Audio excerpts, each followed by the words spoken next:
Professor Rupa. Good afternoon, everyone. I realize it's almost lunchtime. It's 1 o'clock. I'll try to keep it short for sure. I'm delighted to be here today and to be in the presence of such distinguished individuals.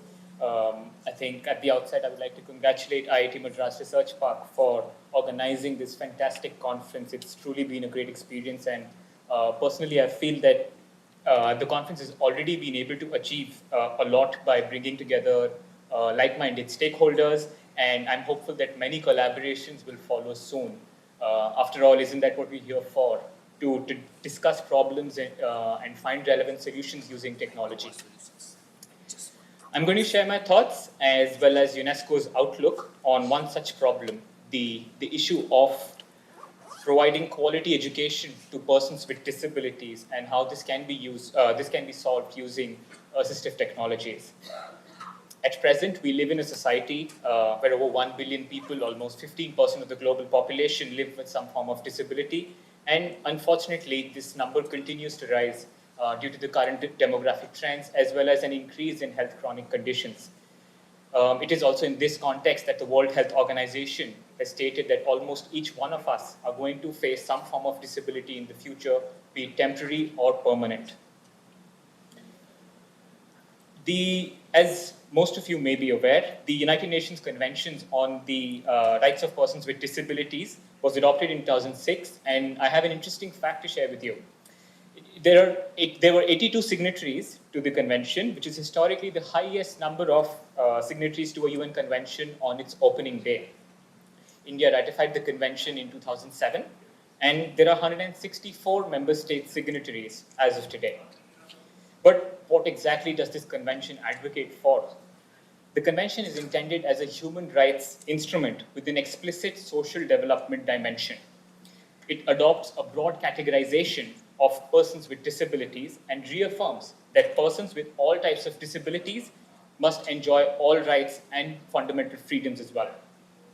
In addition to this, the 2030 Agenda for Sustainable Development places the issue of equity and quality at the core of SDG 4 on education.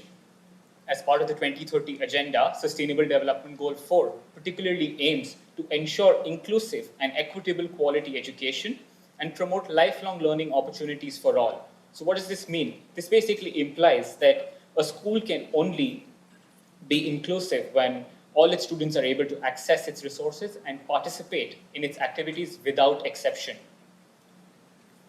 The United Nations also celebrates the International Day of Persons with Disabilities every year on the 3rd of December. The day is about promoting their rights and well-being at every level of society and development, and to raise awareness of the situation in all aspects of political, social, cultural, as well as economic life. In many ways, in the education sector, the international normative framework comprising the United Nations Conventions on the rights of persons with disabilities, Sustainable Development Goals, specifically SDG 4, provide a strong vision and a set of goals which guide India's process of fostering inclusion in schools. To sort of give you a background of India's context, in India, the Right to Education Act 2009 and the Rights of Persons with Disabilities 2016 have helped create a comprehensive legal framework for inclusive education. Moreover, through the National Education Policy 2020, newer provisions were made to encourage and promote barrier-free access to education for all children with disabilities.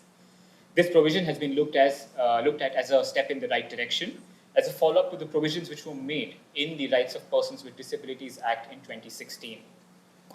Having said this, while we have strong policy directions, it is crucial that these policies are effectively implemented and efficiently implemented as well. The UNESCO office in New Delhi also extensively works towards ensuring access to quality education for children with disabilities. In fact, the theme of the very first edition of our annual flagship report, which is called the State of the Education Report for India, was on children with disabilities, and I'd like to highlight a couple of findings from our report. As you know, access to affordable assistive technology is considered a human right because it paves the way for inclusion. Unfortunately, however, equitable access to assistive technology remains to be a key issue.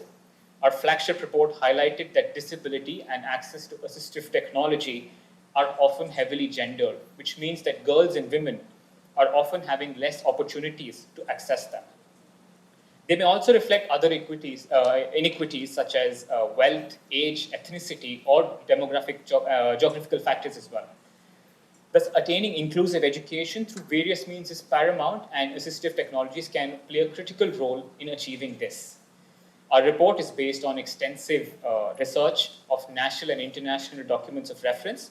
It provides comprehensive and detailed information on the current state of education of children with disabilities and submits 10 key suggestions to policymakers. In the interest of time, I'll of course not go through all the 10 recommendations, but I would like to bring your attention to one of the critical recommendations which were included in the report to massively expand the use of information technology for the education of children with disabilities. But why? ICT and assistive technologies can address barriers of participation in education by making content more accessible. For instance, learning resources can be offered in electronic formats as suited to a student's needs. Secondly, assistive technologies can also help in facilitating content creation and fostering classroom participation as well. Students can use alternate means for content creation, such as voice recognition software. Assistive technologies can also develop organization and memory skills. For example, calendars, memory aids, categorization and organization applications can assist in reducing barriers in communication, focus, and memory. Memory aids can support both learning tasks as well as daily functioning tasks in the education settings. To summarize myself and also a lot of what fellow speakers had talked about, while efforts are already being made in the direction, I think there are these 6 key domains that we can keep in mind while developing assistive technologies. Number 1, availability. We need to ensure that assistive technologies should be made available in sufficient quantity for those in need in proximity to their communities. Secondly, accessibility. Those who need assistive technology services should know about them and should be able to access them. Thirdly, acceptability. The assistive technology and related services provided should be appropriate, useful, and helpful in the lives of those who need them. Fourthly, adaptability. Assistive technology should be adaptable and sufficiently adjustable to meet each individual's needs. Affordability is another key issue. The technology should be available at a cost which the user and their family can afford, if not for free. Quality, assistive technology and services should be of sufficient quality to fulfill their intended purposes. And these are some critical issues that we've addressed in the report. I would urge you to refer to our report, the 2019 State of the Education Report for India, which was titled N for Nose. And I would also like to take this opportunity to share with you and encourage you to refer to our previous editions as well, especially the 2022 State of the Education Report, which was launched a few weeks ago in Delhi, and it focused on artificial intelligence in education. And given artificial intelligence prevalence, our report was titled Here, There, and Everywhere. All our reports are available in the public domain, and please feel free to reach out to me post this conference if you have any questions. As I end, I would like to thank the organizing team at IIT Madras Research Park and Dr. Parsuraman as well, who happens to be an ex-UNESCO New Delhi director, for inviting me to this conference. While today is the last day of the conference, all the sessions until now have been very exciting, including the exhibition. It's been great being here, and I thank you once again. Thank you so much.